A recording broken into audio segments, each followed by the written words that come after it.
At our cousin's wedding, the bride ordered staff not to serve my 4-year-old son dinner because he's not in the photos anyway. She then told me to give him crackers in the car if he got fussy. He rubbed his eyes and asked, "Am I wedding trash?" I left quietly, but her big fancy night did not stay pretty for long. The wedding planner's assistant had a name tag that said Kieran and a clipboard she kept tucking under her arm whenever she walked past our table. I watched her do it 3 times before I understood what it meant. She wasn't forgetting us. She was being told not to stop. My son Owen was 4 years and 3 months old. He was wearing a clip-on tie that was slightly too big for his collar, and he had spent the entire ceremony sitting perfectly still in the church pew because I had spent 2 weeks telling him that good behavior at cousin Serena's wedding was important. He'd done it. He'd sat still. He'd whispered his questions instead of asking them out loud. He'd clapped at the right moments and held my hand during the recessional, and he hadn't once touched the flower arrangements even though I could see him wanting to. He was hungry by the time we reached the reception hall. It was 6:40 p.m. I flagged down Kieran on her 4th pass. She slowed, looked at Owen, looked at me, and then her eyes moved sideways to somewhere I couldn't see. "The dinner service," she said carefully, "is being coordinated through the bride's family tonight. I'd suggest speaking with Serena directly about any adjustments." Her voice dropped on the last 3 words like she was embarrassed to be saying them. Serena was 20 feet away in a cloud of tulle and rhinestones, holding a champagne flute with both hands and laughing at something her new husband Dominic had said. She looked like a person who had planned this exact image of herself for years and was finally standing inside it. I walked over. Owen's hand in mine. "Serena, Owen hasn't been served yet. Is there a kid's plate?" "He's been." She turned toward me, and I watched something flicker across her face. Not annoyance. Calculation. "Oh, I meant to mention this before," she said, in a voice she kept light and unbothered, "the way you tell someone their parking spot is taken. The plated dinner is for the photographed guests. It was a catering arrangement thing. Owen wasn't in the family photos, so his meal isn't included in the count." The champagne flute didn't move. Her smile didn't either. "He's 4, I said." I know. She waved her free hand. "If he gets fussy, there are crackers in your purse, right? Just take him out to the car if he gets cranky. It's not a big deal. The night is long." I stood there for 1 full second holding my son's hand and feeling the words settle into my chest like something heavy dropped from a height. Owen tugged my sleeve. He'd heard it. The way kids hear everything adults say in a tone meant to dismiss them, he'd heard it, and he'd processed it with the terrible clarity that 4-year-olds have before the world teaches them to let things slide. We walked back to the table. I pulled out his chair and he climbed up and folded his hands on the tablecloth the way I'd shown him, and he looked at the empty space in front of him where a plate was supposed to be. "Mommy."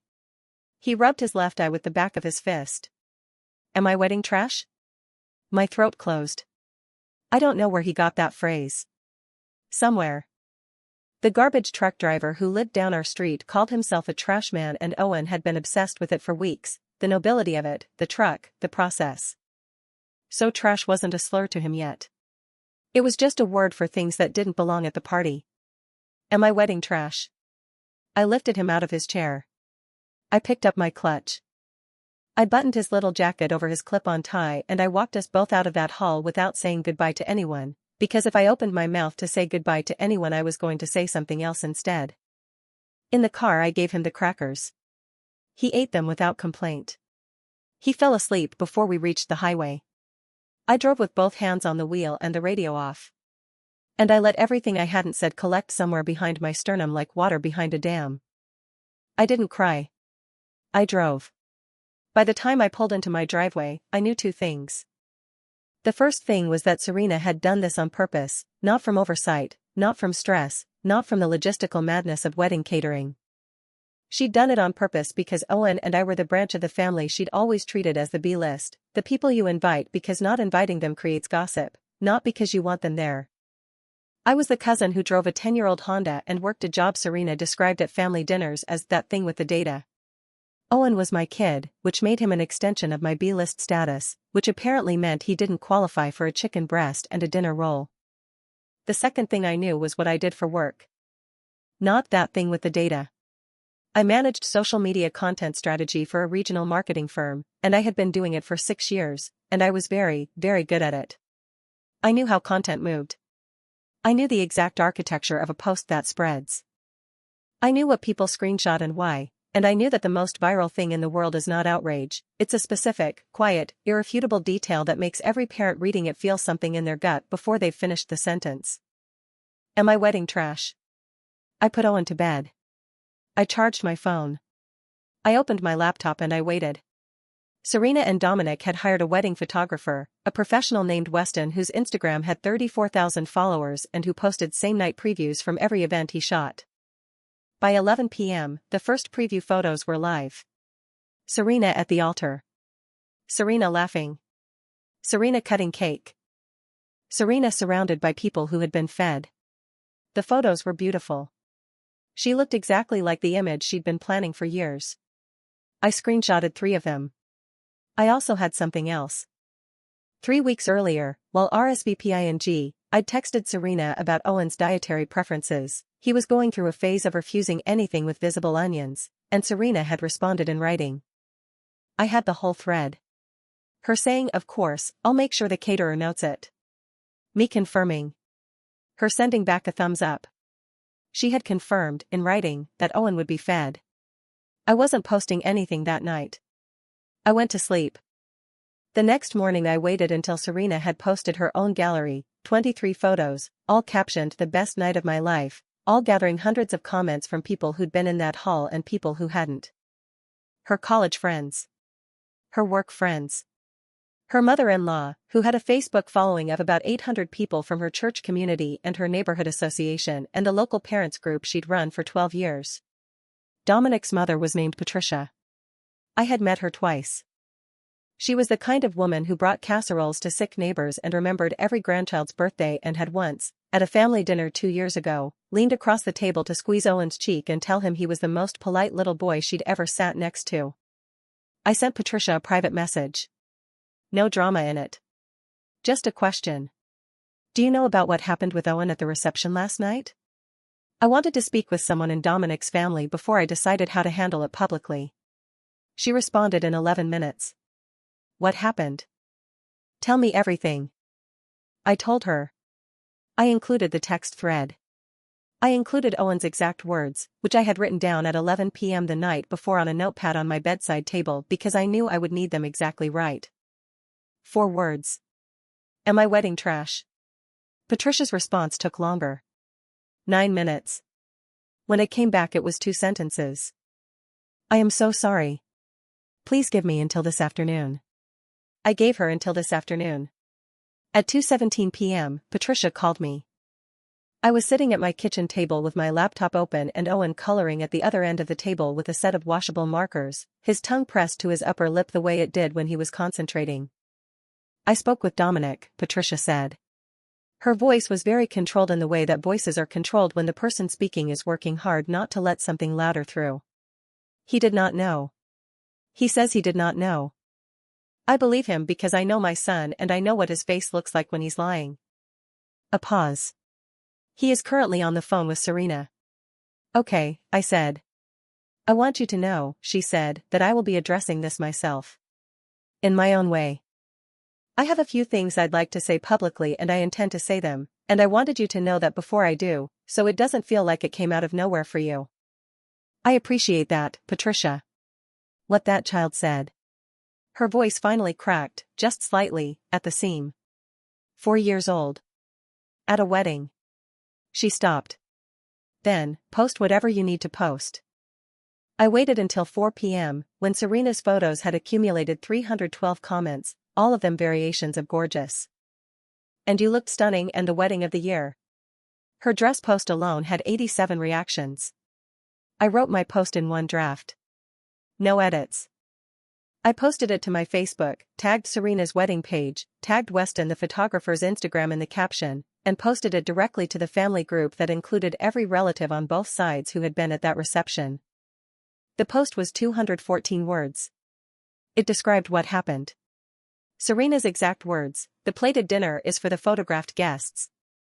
Her suggestion, "crackers in the car." And then, at the end, Owen's 4 words, said in their own paragraph with no explanation before or after them. Am I wedding trash? Below it, I attached the screenshot of Serena's text. The thumbs up. Her own words, of course, I'll make sure the caterer notes it. I put my phone face down on the table. Owen asked if I wanted to see the horse he was drawing. I said yes. I looked at his horse for a long time. The phone started vibrating at 4:23 p.m. I didn't pick it up. At 4:31 p.m., Patricia posted to her own Facebook. She had written 3 paragraphs. I read them once. And then I set the phone down again, but here is what the 3rd paragraph said. I have been the mother of the groom at many events in my imagination over the years, and in none of those imaginings did I picture the groom's new wife telling a 4-year-old child that he wasn't worth feeding. I want the people in my community and my church and my neighborhood who have sent their congratulations to know what kind of celebration they are congratulating. I love my son. I do not yet know what to make of his wife. 348 people were in Patricia's church community, neighborhood association, and parents group combined. Serena's phone started blowing up before mine did. At 5:02 p.m., the first comment appeared on Serena's wedding gallery from one of her own bridesmaids, a woman named Fiona who I had never met and never would, but who had apparently been at the reception and had, by her own account, watched Kieran the planner's assistant be redirected away from our table twice and said nothing in the moment and was now, 12 hours later, saying something. Her comment was 4 sentences. The 4th sentence was, I'm sorry I didn't say anything when I saw it happen. I should have. By 6 p.m., Weston the photographer had received 47 messages asking him to comment on whether he'd photographed the child who was denied dinner. He posted a brief statement to his own Instagram. He had not known. He donated his fee from the wedding to a childhood hunger nonprofit and tagged the organization in his post. That post got 1,200 shares by midnight. At 6:45 p.m., Serena called me. I watched her name on my screen through 2 full rings and then I let it go to voicemail. She called again. I let it go to voicemail again. At 7:03 p.m. she texted. The text was long. The words overreacted and context and you're making me look like a monster were in it. The last line was, I confirmed food for him as a courtesy but the caterer's final count was already locked and I didn't want to cause a scene. I read it once. I screenshotted it. I added the screenshot to my original post as an edit. At 7:45 p.m., Owen was in the bath. I was sitting on the closed toilet seat watching him sail a plastic tugboat between his knees, and I was reading comments on my phone. There were 204 of them. Most of them were from people I didn't know. One of them was from my Aunt Rosalind, who was Serena's mother, and who had never once in 40 years of family dinners said a word against her daughter out loud. Rosalind's comment said, I was there. I saw her face when she said it. I told myself it was wedding stress. I was wrong to tell myself that. The tugboat hit the edge of the tub with a small plastic clunk. Mommy, watch. I'm watching, baby. I put the phone down on the edge of the sink, screen up, and I watched him sail the boat. By 10 p.m., the wedding venue had received enough tagged posts in their reviews that their social media manager, on a Sunday night, posted a response clarifying that the venue itself had no policy of withholding food from children and that the service arrangement had been at the specific direction of the wedding party. They were not subtle about who bore the responsibility. At 11:30 p.m., Dominic removed himself from the joint Facebook account they had created together that morning. Serena and Dominic. The account stayed up with just her name in it. Monday morning I got a call from a local news segment producer. Someone had shared my post to a regional parenting Facebook group with 24,000 members. The producer was polite and brief. She wanted to know if I'd be willing to talk, and if Owen would be willing to be on camera. I said I'd think about it. I didn't need to think about it. I called her back in 2 hours and said yes. The segment ran on Thursday. It was 3 minutes and 40 seconds long. The anchor introduced it by saying, a local mother says her 4-year-old son was refused dinner at a family wedding, and his response is something no parent should ever have to hear their child say. Then she said the 4 words. She said them carefully, with the weight they deserved. Am I wedding trash? Owen was on camera for 45 seconds. He was wearing his dinosaur shirt. He looked directly into the camera when the reporter asked him if he'd been to a wedding recently and said, yes, but I didn't get dinner. He said it without performance, without drama, with the flat factual honesty of a 4-year-old who has already moved on and doesn't understand why the adults are still upset. The clip was shared 16,000 times in the first 24 hours. Serena's LinkedIn profile, which listed her as a senior account manager at a financial services firm where her professional reputation had been something she'd been building carefully for 7 years, received a comment thread on her most recent post. The post was a professional announcement from 3 weeks earlier about a client milestone. The comment thread now contained 43 responses, all from people who had seen the segment or the Facebook post, and several of them were from people in her professional network who expressed, in the careful corporate language of professional disappointment, that they were surprised and concerned about the story they had seen. Her firm's HR department received 2 formal inquiries from clients asking about the company's values and whether this story reflected them. I know this because Patricia told me. Dominic told Patricia. They were talking again, Dominic and Patricia, in the long careful way that sons and mothers talk when the son is beginning to understand something enormous about a choice he made. Serena deleted her wedding gallery on Friday. All 23 photos. The comments, the 312 reactions, the "you looked stunning," all of it. Gone. It didn't matter. Weston, the photographer's same-night previews were still up on his Instagram with 34,000 followers. The news segment clip was circulating independently. My post had been screenshot so many times that deleting the original would have been like trying to unspill water. She posted a public apology on Saturday. I read it in my car in the parking lot of Owen's Saturday morning soccer class, engine off, cup of coffee from the gas station getting cold in the cup holder. The apology was 340 words. It used the phrase "I understand now that my actions caused hurt" 4 times in slightly different configurations. It did not contain Owen's name. It did not contain the phrase he had said. The comments on her apology were not kind. The second comment, from someone I didn't know, said simply, "Did he get dinner yet?" He had. On the way home from the wedding, I stopped at a drive-thru. Owen had a kid's meal with apple slices instead of fries, because that's what he preferred, and he ate it in the back seat with the focused satisfaction of a person who has been waiting for something good and is now receiving it. He said the toy was okay. He fell asleep with the toy still in his hand. That was the whole night, for him. The rest of it was mine. I found out, through Rosalind, who had stopped performing neutrality and was apparently making up for 40 years of it in 1 week, that Serena and Dominic had their first real fight on Sunday night, the night I posted. Their second real fight was on Tuesday. Dominic had asked, apparently, a very specific question: "When you sent that text saying you'd make sure the caterer noted it, did you ever actually call the caterer?" Serena had not answered that question in a way that ended the fight. The honeymoon was supposed to be 2 weeks in Greece. They left on schedule. I don't know what those 2 weeks looked like. What I know is that when they came back, Dominic moved into the guest room of the house they'd bought together in March, and 3 weeks after that he contacted a family attorney. I know this because Patricia called to tell me.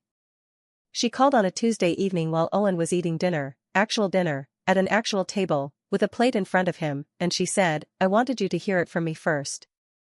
I said, "I'm sorry, Patricia. I know that's hard." And she said, "Don't be. My son deserves better than a woman who looks at a hungry 4-year-old and calculates whether he's worth the cost of a chicken breast." A pause. "You take care of that boy." I said I would. Owen asked who was on the phone. I told him it was a family friend. He said, "Is she nice?" "Yes," I said. "She's nice." He went back to his dinner. He had pasta with the sauce on the side because that was how he liked it, and he ate with both hands on the table and his shoulders back, and he was, by every measure I had, perfectly fine. Kids are like that.